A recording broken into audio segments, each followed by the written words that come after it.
warahmatullahi wabarakatuh. Halo anak-anak Ustaz semua, bagaimana kabarnya hari ini? Mudah-mudahan sehat walafiat dan tetap semangat belajar seperti biasanya.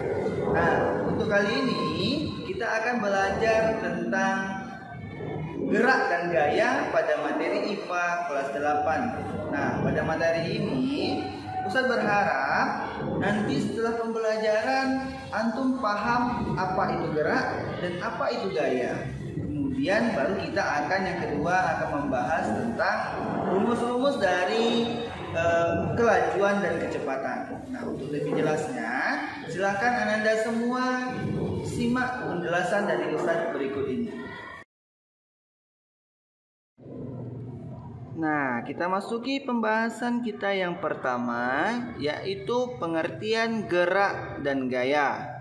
Nah, sebelum kita masuk ke rumus-rumus percepatan dan kecepatan, anak-anak harus tahu dulu apa itu pengertian dari gerak. Nah, dapat dibaca pada gambar video berikut ini. Gerak merupakan suatu perpindahannya seorang makhluk hidup atau suatu makhluk hidup dari satu tempat ke tempat yang lainnya. Nah, dapat kita katakan jika makhluk itu bergerak, dia akan berpindah dari tempat satu ke tempat yang lainnya. Namun, pada makhluk hidup pada jenis tumbuhan, pergerakannya tidak bisa dapat kita lihat secara langsung karena dia tidak berpindah tempat, cuman dia dapat bergerak. Contohnya itu dia tumbuh dari kecil menjadi besar. Kemudian gaya.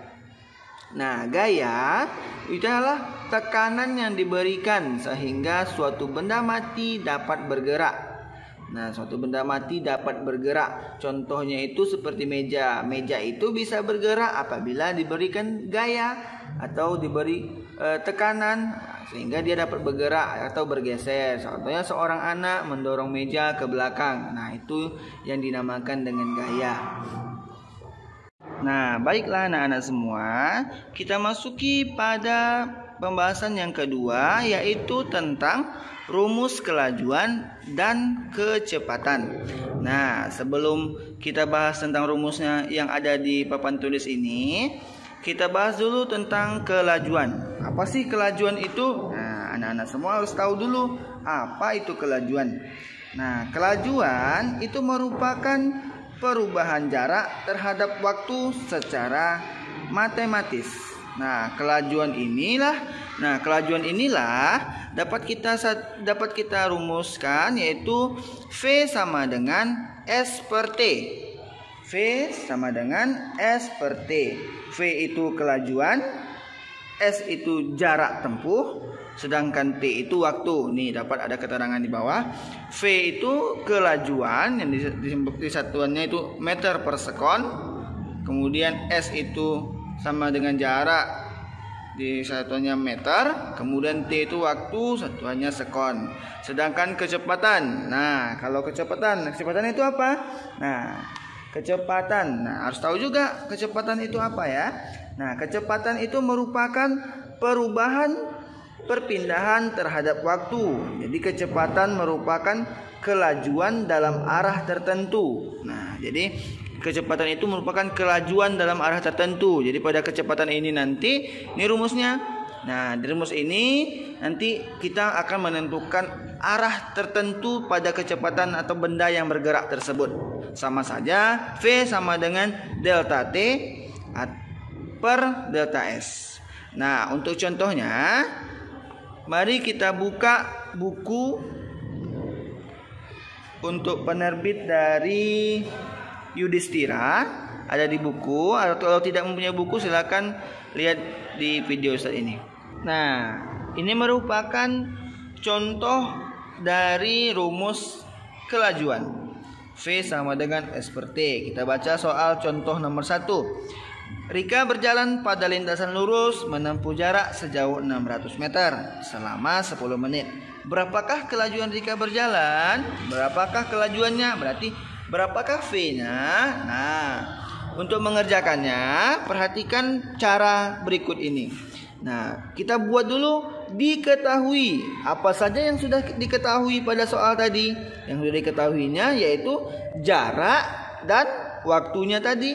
Nah, jaraknya 600 meter, waktunya 10 menit. Nah, yang ditanya berapa kelajuannya? Nah, berapa V-nya yang ditanya? Karena kan rumusnya tadi V sama dengan S per T. Nah, yang ditanya V, berapa kelajuannya? Kemudian jawab. Masukkan rumus V sama dengan S per T. Berarti S-nya 600, T-nya 600. Nah, dari mana dapat 600 sementara T di sini 10 menit? Nah, kita rubah ia menjadi detik atau sekon. Nah, 1 detik 1 menit itu kan 60 detik. Nah, kita kalikan saja 10 menit kali 60 detik. Berapa hasilnya? Berarti kita dapat hasilnya 600 sekon atau 600 detik. Nah, baru kita masukkan di sini. Dapatlah 600 meter dibagi 600 detik. Maka hasil kelajuan Rika berjalan merupakan sejauh 1 meter per sekon. Jadi dalam bentuk 1 meter per sekon. Nah, ini merupakan contoh dari rumus kelajuan. Selanjutnya, ini merupakan contoh dari rumus kecepatan yang terakhir. Nah, dapat dilihat. Nah, ini gambar. Perhatikan gambar berikut. Nih contohnya. Ada gambar. Nah, ini keterangan soalnya. Seorang anak berlari dari A ke arah timur sejauh 15 meter. Kemudian balik lagi ke arah barat sejauh 5 meter. Jika anak tersebut memerlukan waktu 5 sekon atau 5 detik untuk mencapai di titik C, berapa kelajuan dan kecepatan anak tersebut? Nah, di sini kan kita cari dulu kelajuannya, baru kita dapatkan kecepatannya. Kelajuan seperti yang kita ketahui tadi, rumusnya kelajuan jarak per waktu, V sama dengan S per T. Oke, kita diketahui. Nah, setelah kita ketahui, tadi ada titik A barat, titik B timur. Dia berjalan sejauh 15 meter. Kemudian dia balik lagi ke arah barat. Nah, balik ke arah sini sejauh 5 meter. Nah, dalam waktu 5 menit 5 detik. Nah, T-nya 5 detik, jaraknya ditambahkan saja. Jarak ini kan pertama kita tahu total dari jarak yang ditempuh. Nah, totalnya kan 15 meter ditambah 5 meter. Nih, 15 meter ditambah 5 meter sama dengan 20 meter. Nah, itulah kemudian baru kita dapat jarak A ke C. Nah, jarak A ke C, A B ke C berapa? Berarti dikurangkan. Berarti kan dia kan 15 meter. Karena dia berbalik ke arah barat, dikurangkan 5 meter. Berarti tinggal sisa 10 meter ke arah barat.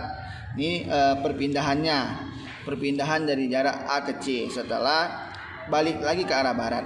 Kemudian baru kita masukkan rumus kelajuan jarak per waktu. Karena jarak yang ditempuhnya ada 2, maka dijumlahkan saja 15 meter ditambah 5 per 5 detik. Baru didapatkan ini tadi 20, yang ini 20 bagi 5 sama dengan 4 meter per sekon. Dapatlah kelajuan anak tersebut berlari, yaitu kelajuannya sejauh 4 meter per sekon. Baru kita cari kecepatan. Di sini kan ditanya tadi berapa kelajuan dan kecepatan anak tersebut. Maka kita cari dulu kelajuannya, baru kecepatan. Nah, setelah didapat kelajuannya 4 meter per sekon, baru kita masukkan rumus kecepatan.